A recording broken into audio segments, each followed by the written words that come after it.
Love this podcast? Support it and sponsor today. Simply head to ozcastnetwork.com for details.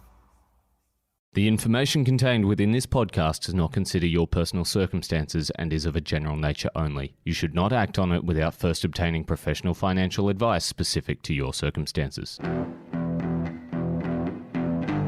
Paul Atherton is an ex-Wall Street advisor on a mission to help young people win back their financial power, wealth, and security. He does this by helping them understand the hidden world of finance, risk, and investments, helps them figure out how it impacts them, and to seize the opportunities to make it work to their advantage.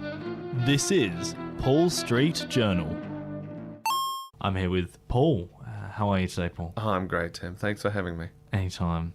Now today, I think I wanted to discuss some mortgages with you. I'm not necessarily in the market for a house, but I'd like to be a bit wiser when I start to think about those kinds of things. I'm just in a newfound relationship. You never know what can happen. What should I consider if I'm looking for a mortgage? Well, that's great, Tim, and thanks for the question. And yeah, mortgages. Complex world. You're getting advertised and blasted with lots of information, and we always hear how the property bubble, and so we're just inundated with information. And so let me break down a few key points and what's come up a lot with various of my clients. And so the first thing, which may seem obvious, is when picking not a mortgage but a place to stay, a place that you would like to buy, is the classic is location. But I would say you need to work with an expert, okay? And that actually could be somebody in your family or internet. Google's could be your friend in this case. So do a lot of research. Don't just go out and buy. And if you can, get an expert. And now when I say a real estate expert, I don't mean a real estate agent. So, Tim, a real estate agent is not in it for you. The real estate agent is in it for the seller. Okay, so that's very clear and important distinction. The real estate agent wants to get the best price. If he's a good estate agent, he wants to get the best price for the seller. So, let's for argument's sake, you found the property that you like and it's worth $300,000. If that estate agent could get $400,000, he will. And that's $100,000 extra into the seller's pocket. That's $100,000 out of your pocket. And he will do it. He won't question it. He will have no moral problems with doing that at all. At least I've never seen one that does. Maybe that will get me in trouble. But my point is, don't listen. Listen to experts, but not an estate agent. They are there. When you go to sell your house, listen to an estate agent or a good one. But when you're buying, get an expert that's looking to buy in the buying side for you. And that could be your own research. So is that something I can look at, something like domain.com, or is that more kind of, let's say for instance, if I go to Mortgage Choice or something like that, for instance, are they going to know a bit better about it than, because, they see all those kinds of things? I think take a lot of information, the more the better. Okay. And another piece of advice I give people is don't buy the most expensive house in the neighborhood. Part of being happy about buying a place is that you see that it's actually worth more in a period of time. Go, my house feels good. Oh, look, what a great investment we've had. We live in it. We feel comfortable. We've paid off a lot of our mortgage, and it's worth a lot. If you buy the most expensive house in the neighborhood, it's not going to go up anywhere near the amount of maybe the middle tier price. In fact, that's about the level I tend to tell people to pitch it at. So it's better to buy the least expensive in the most expensive neighborhood than the most expensive in the least expensive neighborhood. General advice. But that's not on the finance, really. That's in buying, and there are probably better experts than me on that. But when it comes to getting a mortgage to pay for it, this is where I also say get some advice on that. You can get a broker. I often tell people to get a broker on this, and people feel funny about that sometimes, and they're in on it for themselves. No. A broker will get you a very good deal. And I would say, go in. Now, there are a lot of packages you may want on a mortgage. You can get it to consolidate debt. You can get it to include credit cards and all sorts of fancy add-ons. But if you really want the best price, just tell them, I want a mortgage that pays the lowest interest.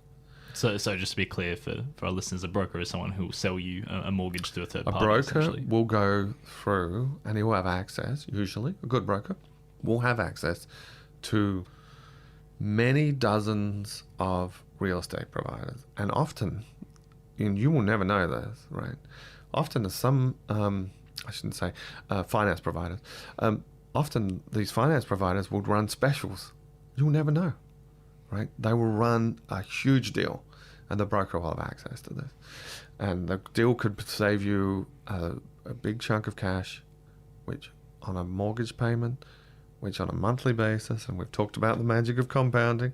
If you pay a lower mortgage, it's going to have massive impacts on your cash flow, massive impacts on your cash available at the end of every month, and a huge impact on how much you end up paying for that mortgage. So walk in, do a bit of research on your broker, find a good one. However you do that, and boy, get that him working for you to get the lowest price. And look, it's your market. You don't have to buy. Get him to work for you. You know, you can get people to sweat hard, and you should. So I guess, I've heard the term thrown around a little bit. What is an LMI? I'm not actually sure.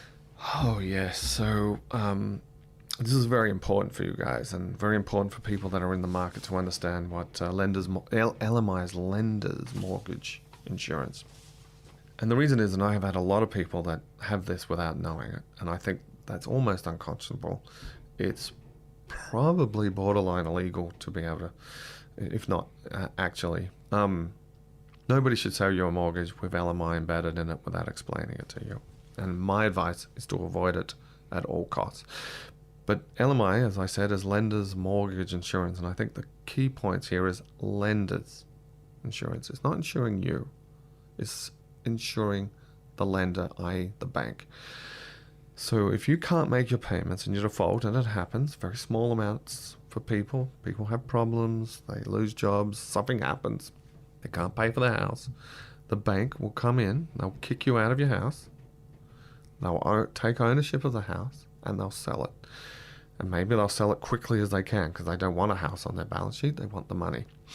The insurance will cover the difference between the money they already have from you and how much they could sell the house. Now, if they sold the house for as much as the money that there's outstanding, then there's nothing. The insurance doesn't have to pay. If it's $10,000 short, $100,000, the insurance will pay that. In other words, the lender will not be at risk.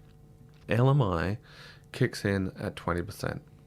So if you 20%. So let me just explain that. That means if you can't come with a down payment of 20%, even if it's 19.9, you need to pay a lender's mortgage insurance. Now, the good side for this, the reason that people will offer this, is it enables people to put less money down. Today, you can put 5% down. I think even less. We've seen people put less than 5% down. So that enables massive leverage. I can buy a much bigger house. And the LMI gets sometimes what they call capitalized. It gets put on to the size of the mortgage, but don't underestimate it. This cost is big. So avoid it at all costs. And there could be many ways to avoid it. And I say beg, borrow, and steal. But please don't steal, folks. But beg and borrow. You've got family, extended family. Save that a bit extra. Avoid it. Another one is to have it for a period of time until the property market's gone up a bit. Get it reassessed. Take that insurance out. That would be the next step. But really, really try and avoid it if you can, if at all possible. That sounds like great advice. Well, thank you for joining us. Lovely tip. Happy house hunting. Thank you. Cheers. Paul Street Journal. Love this podcast? Support it and sponsor today. Simply head to AuscastNetwork.com for details.